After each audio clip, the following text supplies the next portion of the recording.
Hello there, and a very warm welcome to the France Buying Guides YouTube presentation. Well, it's a few words about the role of the notaire this week. In France, when you buy a property, a notaire always has to oversee the legal side of it. The role of the notaire is actually to uphold French law throughout any property transaction, advise on estate planning, if necessary, and inheritance tax. Now, he's employed by the government, and so he doesn't act for either party. He's completely neutral. You can have two notaires sometimes, although normally it's just one. If there are two, it's no more expensive. They simply split the fees, but sometimes a seller and a buyer do want to have different ones.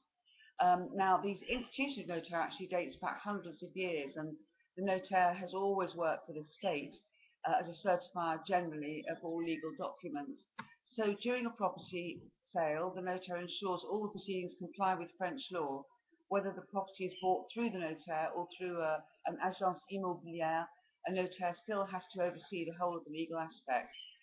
He'll assist all parties to make sure it runs smoothly. He's responsible for making sure all the contracts are properly signed and checking that their authenticity, as well as looking at the land registry searches. Now, buying a property anywhere, of course, is a serious business, the more so when you buy overseas. So many British buyers do appoint their own UK-based legal advisor, and we do advise this, an advisor specialising in French law who will act for you, check the paperwork. It's not obligatory, but it really does help, and we can help recommend someone for you if you're to give you peace of mind.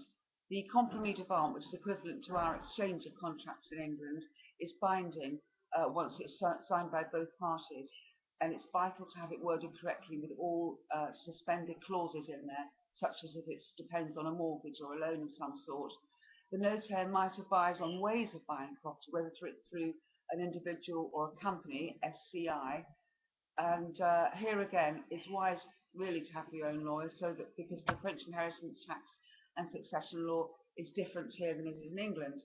Now, the notaire will always be present for signing of the compromis de vente and the acte de vente, that's the final act, both of which are read out loud in front of both parties. After the completion is done, he'll hand over the keys personally to the purchaser and give a copy of the contract to both buyer and seller, but he'll keep the original deeds. Frequently in France, a notaire may be present for a sale on a property which he's overseen with a previous customer.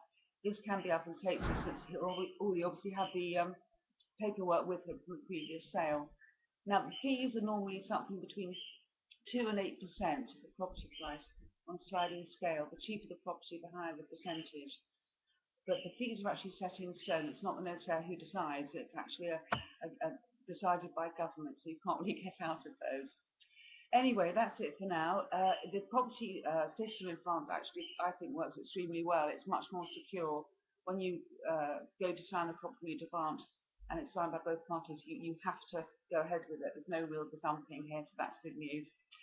So let me know if I can help with anything. Always write in to us or call me, call our London office, and we'll be happy to answer any of your questions. I hope this finds you well and still enjoying a lovely summer. Bye-bye for now. Bye-bye.